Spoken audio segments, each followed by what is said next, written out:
Hello, good day. I am Jumar Labadan, a student of Philo, Introduction to Philosophy under Professor Chan. And here I will report and introduce my thesis topic about the treatise government of John Locke. My claim is that the state that justifies the proper government. In this paper of John Locke's two treatises of government articulates unconditional argument regarding the justification of a proper government. Locke's centralized premise is that political authority should derive from the consent of government who possess inherent natural rights to life, liberty, and property. These rights exist independently of government and precede its establishment. This research paper will distinguish between the states of nature characterized by individual rights but also in security and civil society, which is formed through a social contract to create a government that ensures the protection of these rights. I argue that government accept the limits of government power if they imagine the state of nature and they think of what social life can offer.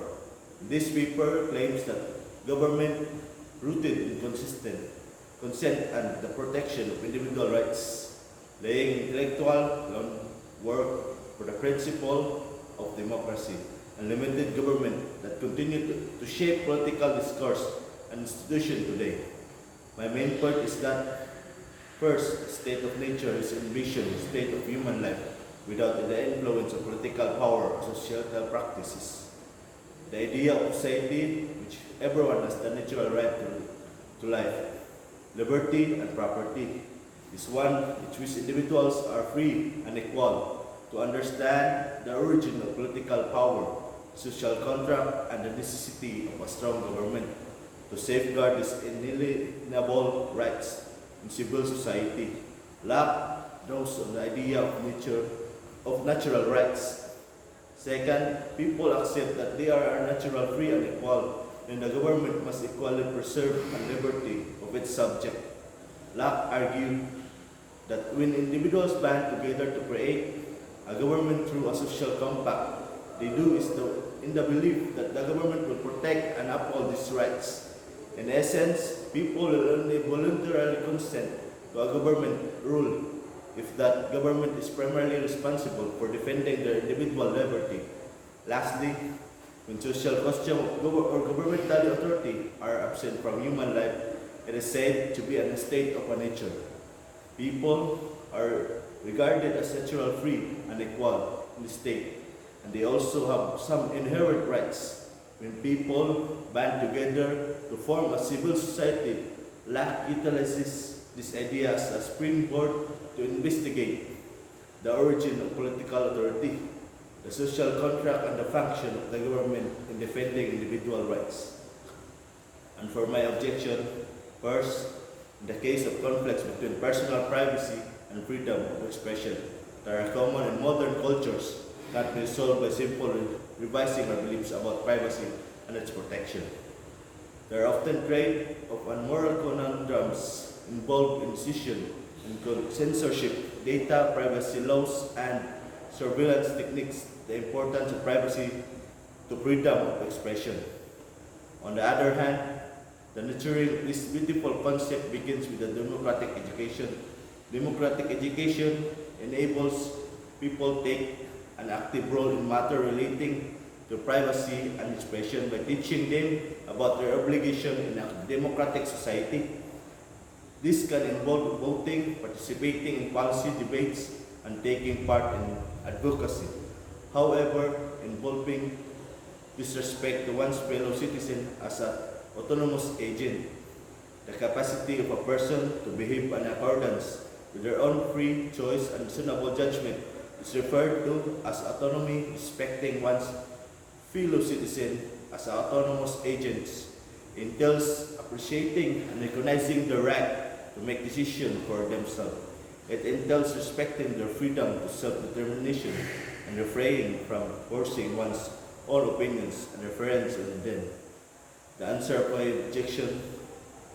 of the first objection It is stated it contends that the persistent conflicts between personal privacy and freedom of an expression cannot be satisfactorily resolved through a mere version of a beliefs. It is right explains that the presence of intricate trade-offs and moral quandaries inherent in issues such as censorship, data privacy, and surveillance. Moreover, it emphasized that the indispensable relationship between privacy and freedom of expression, highlighting the effective of privacy regulation, have the potential to jeopardize democratic governance by restricting the free flow of information through press. Secondly, democratic education serves as a foundation of individuals to develop the knowledge and skills necessary for informed decision making within democratic framework by teaching people about their obligation in democratic society such as participating, voting, debates, and advocacy. It equips them with the tools of engage in discussion about the limits of free speech and the importance of safeguarding privacy. Lastly, the capacity for individuals to act in accordance with their own free choice and reasonable judgment, referred to as autonomy, is an fundamental aspect of human dignity and cornerstone of democratic societies. Respecting one's fellow citizen as autonomous agent is indeed a crucial ethical principle. It means acknowledging and appreciating their right to make decisions for themselves, as respecting their freedom to self-determination. For my reflection, in reflecting the responsible provided, I am struck by the depth of its analysis regarding the persistence of conflicts between personal privacy and freedom of expression. It accurately acknowledges the inherent complexities and moral dilemmas intertwined with issues such as censorship, data privacy, and surveillance. The assertion that our mere revision beliefs cannot be satisfactory solve this conflict is thought-provoking as it highlights the interplay of what must be considered. On the second answer to my objection, I thought that the passage effectively highlights the idea that teaching individuals about their obligation in democratic society, such as participating in voting and policy debates, can empower them to engage in discussion about complex issues like the balance between free speech and privacy. This aligns with the beliefs that an informed and engaged citizenry is essential for a healthy democracy.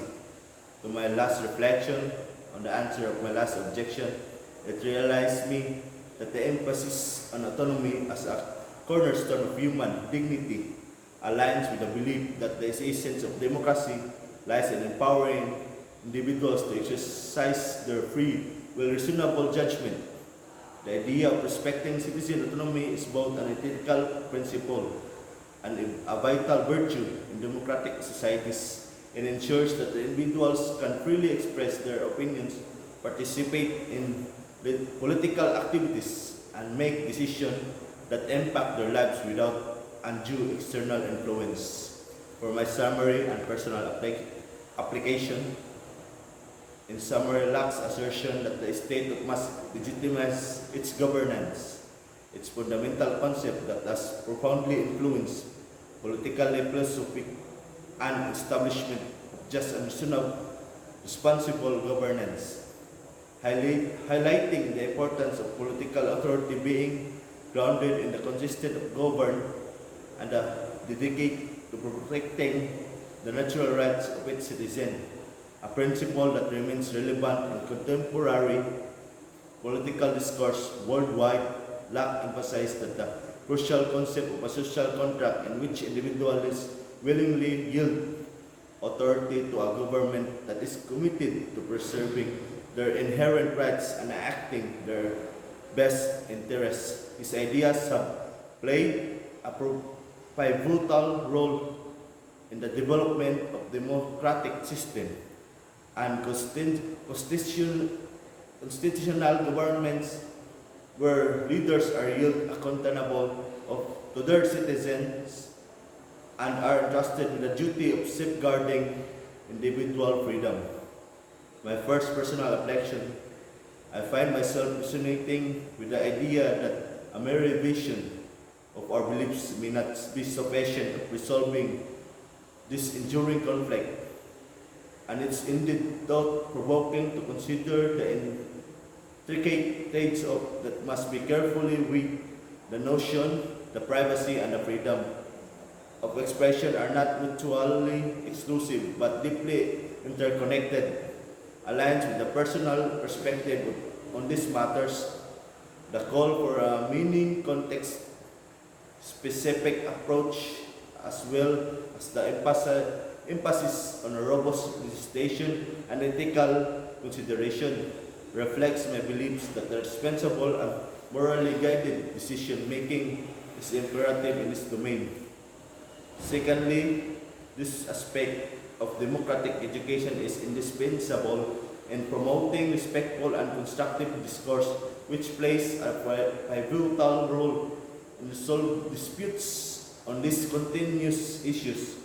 It equips individuals with the tools to make informed decisions and engage in thoughtful conversations concerning complex subjects like privacy and freedom of expression, ultimately contributing to the responsible and equitable solution of these conflicts within modern societies. I wholeheartedly found the belief in fundamental role of education in shaping responsible and engaged citizens. Lastly, I have come to recognize the profound significance of individual autonomy as a cornerstone of human dignity, and it strongly resonates with my beliefs that the essence of democracy lies in empowering the individuals to exercise their free will and rational judgment. The concept of upholding citizens' autonomy not only as an ethical principle but also as a fundamental virtue in democratic societies deeply aligns with the values. It reinforces the idea that individuals should have the freedom to express their opinions, actively engage in political process, and make decisions that affect their lives without undue external influence. That's all. Thank you.